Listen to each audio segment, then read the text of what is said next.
Hello, welcome to natemareflix. I am Nate, you are you, and as I'm sure you already know, Halloween Kills has debuted over in Venice. They showed earlier this week and a bunch of reviews came out. And that's kind of a mixed reaction. It's at like a 53 to 56% right now on Rotten Tomatoes, and much has been made of this. I actually did a video the other day where I talked about all the wonderful news that has came out, but I'm afraid that I was a little bit too glass half full. I had rose-colored glasses on and I only presented the positive sides because I was more so looking at everything I was hearing from those of us associated with the horror community that have seen the film.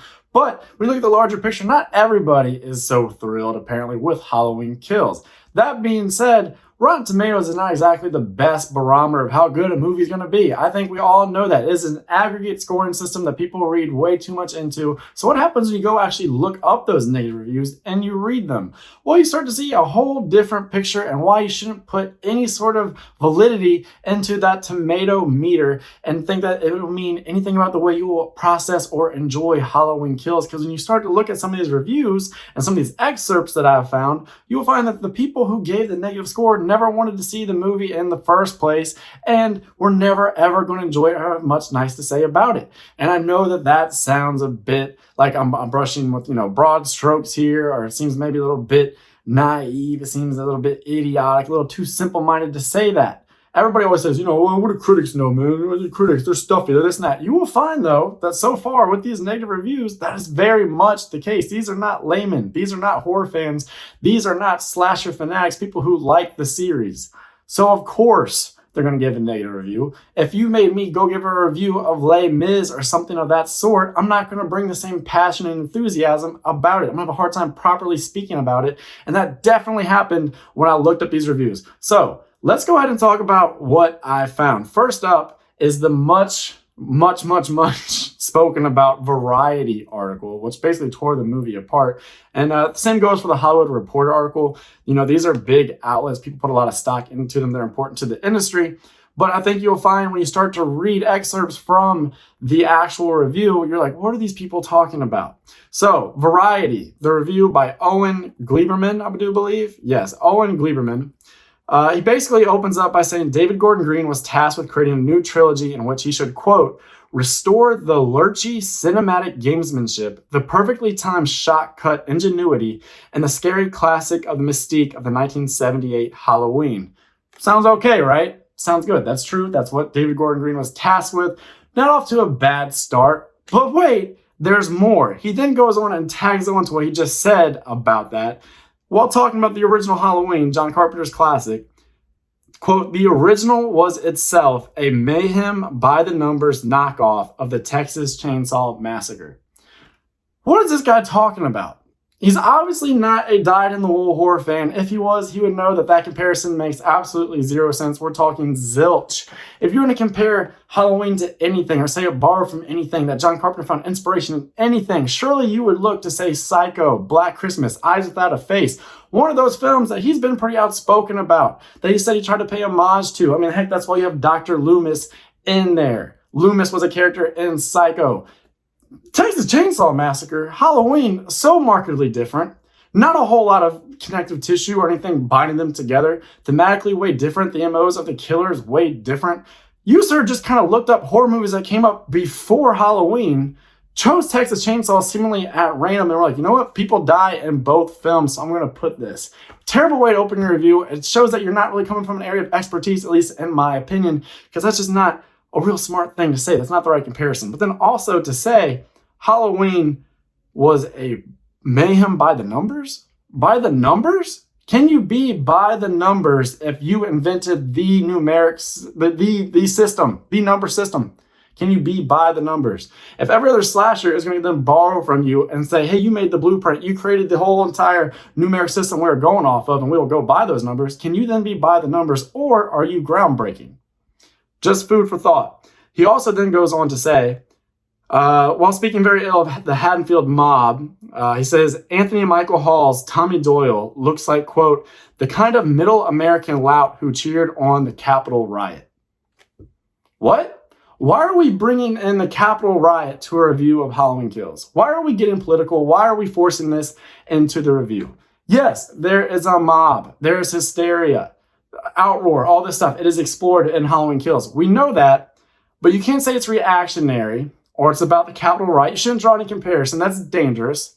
Why taint this movie with any sort of politics when this movie was supposed to come out in 2020? The Capitol riot happened in 2021. You can't say it borrowed from that it draws any inspiration. Don't make that type of comparison. Don't put that into people's minds for something that is supposed to be entertainment. It's supposed to be escapism. It just seems like a reach. And to spend so much time in your review focusing on things like that, it seems really ill-conceived. And then also to say something like that Tommy Doyle looks like the kind of middle American lout, it just seems very elitist to me. Do you fancy yourself an elitist? Are these your takes when you watch Halloween films? When you look at simple suburbanites going about their business and being stalked by the boogeyman? Are these the way you view them? Are these the type of things you would say to your friends? I don't think so. So you're coming from a different perspective as this gentleman. And so maybe don't put too much stock into what Owen Gleiberman has to say about Halloween, because I just think he's coming from a very different walk of life and he seems to have an axe to grind. He doesn't seem too familiar with the genre. And that's why we're going to move on to excerpts from the Hollywood Reporter review by David Rooney. Now, let's see. David Rooney basically says that David Gordon Green has made exactly the kind of witless, worthless sequel that bled the franchise dry in the 1980s and 90s. It premieres in Venice in conjunction with a Golden Lion Career Achievement Award being presented to Jamie Lee Curtis, who deserves to be celebrated for any number of more memorable films. Basically, he's taking the time to shit on the original Halloween and the entire franchise. So again, what type of review do you think you're going to get? When everyone touts the first film as being groundbreaking, a landmark film, a milestone achievement in the career of John Carpenter, being so impactful and changing the direction of cinema and horror and the way things were done, this guy is basically saying, yeah, that's all right, but we should have been talking about A Fish Called Wanda. That's my favorite Jamie Lee Curtis movie. Why are we introducing these things into our review? And he's basically saying this movie has no business taking place at my beloved Venice Film Festival. So of course he's going to say a lot of negative things. I just think people are kind of showing a lot of their biases in their review.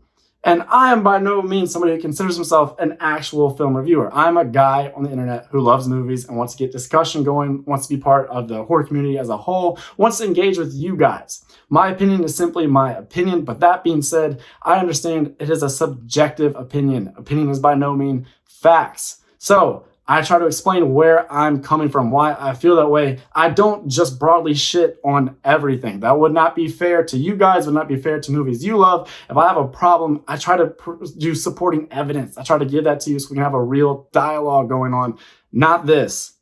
When you start a review like this, it kind of makes me go, well, I know where you're going to go with the rest of this. You basically said this shouldn't be taking place. It shouldn't be happening in the Venice Film Festival. Jamie Lee Curtis is so much better in so many other things. That other movies kind of drivel that people pretend to like. What are we doing here? All right, so let's move on then. Next up, Phil De Simlian of Time Out. You know, Time Out, right? Surely you've heard of Time Out. That time-honored, prestigious, whatever. Let's move on. Time Out's Phil De Simlian has to say, quote, "The trio of writers do strain to give Haddonfield a sense of diversity. A gay couple now live in Myers' old family home, while the slaughter is evenly doled out to black and white residents alike. But there's no racial commentary here, Get Out it is not. Myers is just an equal opportunities killer." Again, why are we scouring this film with everything that's going on when people are out there saying it's a high-octane thrill ride? Why are you sitting back and apparently doing some sort of racial quota, some sort of sexual orientation quota, being like, oh, we have gay representation, we have black representation. Oh, cool, Michael Myers just cut the head off an Asian fella. Oh boy. Why? Why is there room for that? What are we even supposed to do with this? Why do you think the writers, for some reason, went out of their way to make that happen? That somehow would bolster their film, that people would more highly regard it? That is an asinine thing to assert. If Michael were to only kill black gay people, wouldn't that be problematic?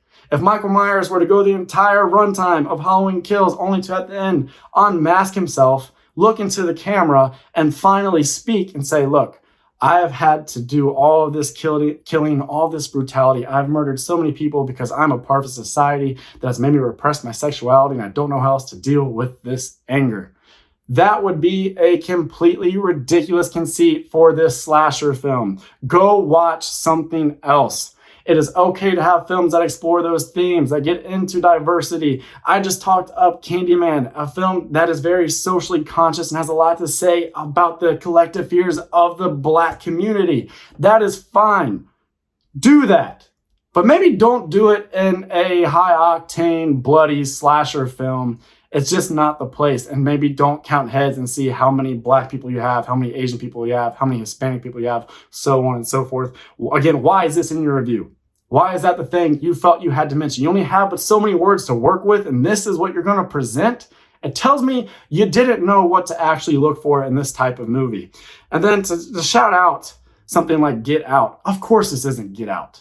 You know, Get Out's great and all that, but you got to have all sorts of different entertainment. And he continues here. I'll continue on that. But he says, quote, "It feels so rote and old school, especially during such an exciting era for the genre, thanks to Jennifer Kent, Ari Aster, Jordan Peele, Rose Glass, and co." Those people all make, really good films. But there is a time and a place for those films, and there's a time and a place for films like Halloween, like Friday the 13th, like Nightmare on Elm Street. You don't have to love them all.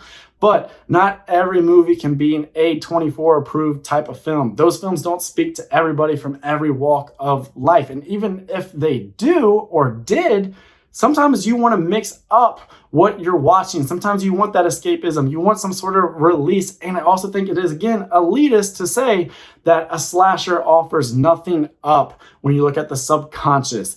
Do you know how many essays and books have been written about the slasher phenomenon of the 80s? If you go over to the Dead Meat podcast, James A. Janice and his girlfriend, they do a fantastic job actually looking back at a lot of these articles and a lot of these papers and talking about, our psychology and what do we get out of a slasher film? And what do we get as an audience member? Why do men like to watch movies that are predominantly about a strong female lead overcoming a villain that just slayed a bunch of men? It's actually really interesting and thought-provoking. It's compelling. There is something beneath the surface. So maybe don't be so elitist. Maybe don't have to go for movies that are more message forward than anything else. Again, you can understand why this person would not necessarily be a Halloween fan. Moving on to IndieWire. This is by Ben Kroll. Ben Kroll talks about all the violence and terror basically unfolding in Halloween Kills before eventually saying, quote, "Even as they live with the toll and trauma of Killer Mike's many reigns of terrors, a far weightier chef knife of Damocles hangs over the townspeople's heads. That $159.3 million the 2018 Halloween reboot banked at the domestic box office. To the townspeople's corporal misfortune, the $159.3 million check, $255.6 million worldwide, was cashed by Hollywood, where successful performances don't get sequels. They get sagas." That's how he opened it. That's how he opened the review. That's what you came to hear about, right? When you were trying to judge if this would be a worthy send-up to Halloween, if this would be a good follow-up to Halloween 2018, that's what you wanted to hear, right? You basically wanted to hear a bunch of fluffy language saying, "I can't believe that movie made that much money. Now the studio is under a bunch of burden to recreate that success. Why do we live in a time where there's not more original ideas? Why so many IPs and franchises that are so beloved? Why do we have to keep doing this? Why must I lament all this as an artist?" Guy, not the time. I'm with you. I would love to see more original ideas, but again, there is a time and a place. The fact that movies like Halloween are so successful and so big and so important to the culture says a lot and really speaks to why you shouldn't poo-poo it. Because guess what? Movies like this, like I said, they're important to the culture and they bring people together.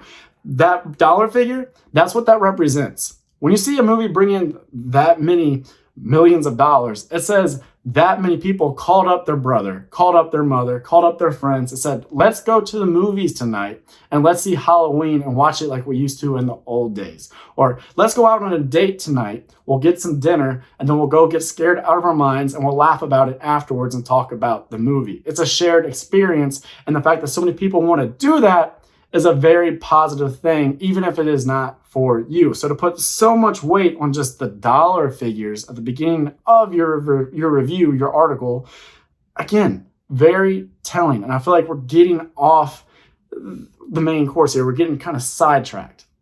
And again, you get so many words, and that's where you're going to go with this. It just does not make sense to me. He again then complains mostly about the amount of violence happening in juxtaposition to Tommy and other survivors trying to process their trauma from the original incident, while referring to people like Lindsay Wallace and Tommy Doyle as red shirters. Now, if you don't know, in like NCAA, college sports, if you first go into college and they have a bunch of upperclassmen who, are more athletically gifted, they've been in the system, and so they're more suited and ready for playing time, they will redshirt you so you'll have an extra year of eligibility. They're basically saying, this is like saying these characters are bench warmers, that they don't have a lot of value. This is not Laurie Strode, so therefore they do not matter and people will not care. That's a slap in the face to people who are stoked about these characters coming back. And so many people are. How many YouTube videos have been made? How many online articles have been typed up and published about these returns and about what could be at stake and will they be in Halloween Ends, so on and so forth. Basically tells you he's not a fan and he's pretty much crapping on everybody who is. These are not red shirters. It's actually really awesome that we're going to explore them further, that we're going to bring them back and the trauma that they underwent from the events of 1978. That they encountered the Shape, the boogeyman, as children and were witness to murder, and that forever marked their lives. And they've got a lot of pent up anger and resentment because of it, because their entire life was completely put on a different course. But we want to act like Halloween doesn't have any sort of actual subtext or thematics to it. So no, all that aside, it doesn't count because these are red shirters. Halloween 2018 was all about Jamie Lee Curtis and Laurie Strode and her trauma. And she's a big name actor. She's the big name character. So that matters. These ones, though, they don't. And that is why this is just a cash grab and a little filler until we get to Halloween Ends. Gotta disagree with all of those assertions. All right. Now, I believe this is the last one I pulled. Let's see here. Yep. So this comes compliments of Robbie Collin, I do believe. Let me scroll back up here. Robbie Collin of the Telegraph. And this is how he chose to start his review. He says, quote, "Eyebrows were initially raised when it was announced that the 12th entry in the Halloween slasher franchise would be premiering at the Venice Film Festival." That right there sums up all this. Everything I've been saying right there. Thank you, Robbie Collin. At least he admitted it. He put it out there in the open. Everyone else is going around with this whole facade of being, no, I have my integrity. I am a reviewer, and therefore I need to withhold a certain reputation. I can't like a slasher film. I have to hate this thing. It had no place at my coveted Venice Film Festival. Robbie Collin's pretty much saying, eyebrows were raised when we heard that this was on the docket. We're watching a Halloween sequel at the Venice Film Festival? And I kind of agree with him. That's not the place to debut the film. That's not where they were looking for it. Those aren't the people that are eager to eat it up and talk all about it. So it's just interesting decisions by the studio. So maybe I shouldn't be too harsh on all these folks because it's not the desired audience, but that's the whole point. They're not the desired audience. You are. So when you see that they're not giving it great reviews, take that with a grain of salt because it's not for them. It's probably for you. But let's go ahead and move on. What else does Robbie Collin of the Telegraph have to say? He says that the film lacks any type of theme except for, quote, observing that mass hysteria is bad, actually, and suggesting that even in apparently clear-cut cases, due process always makes sense. Sounds pretty good to me. If you could have ever come up with a Friday the 13th movie, a My Bloody Valentine, a Pieces, something like that that had that much to say, that would have been astounding. That's not what people come to the slasher genre for. Like I said, a lot of intellectual literature has been created about the slasher genre and everything going on in the subconscious and beneath the surface. But this is outright. This is woven into the script. These are themes and the movie has them, but you're basically saying it's not enough. How many themes do you want out of the movie about a guy in a mask going around with a knife? It's just not really the place for it. It's not that destination. Even the one that you hold and cherish near and dear to your heart, Halloween 1978, at the end of the day, it's not a film that is going to rock you and knock you off of center and contemplate the way you viewed the world completely. Yeah, there are ideas within that film, and it has stuff that you may go on to think about, but it's not a slow burning, pondering type of film. And so why would this film be? Really, why would any of the films in this subgenre be? Yes, I like having subtext, I like having themes, I like having morals to my story, but they don't have to be overt and over the top. It sounds like it's not here. And the fact that you can say, oh, this movie actually talks about we live in times where mass hysteria is a real problem and we should be kind of quick to restrain ourselves, to take a moment, to try to be more in the middle and to kind of govern our own thoughts a bit so that we don't do anything too hasty and step out of due process or law. I don't think that's so bad. All right. Next, his quote is, what Halloween Kills lacks in ideas, it partially makes up for in gruesomely authentic slasher texture. From cinematography to editing, casting to oozy prosthetic gore, Green and his crew have recreated the feel of the Carpenter original with an almost academic diligence, particularly in an extended 1970s set opening flashback. All right. And that right there, that sounds like what you actually need to hear. That sounds like what the reviews should actually be about. Those are the elements we are looking for. Those are the things that should be in a Halloween film. And it sounds like they are knocking it out of the park on those bases. So I'm glad this person actually took the time and talk about Halloween Kills as a Halloween film. And it sounds like all good stuff to me. Not all this other noise, all these weird tangents about politics or sex or race or elitism. No.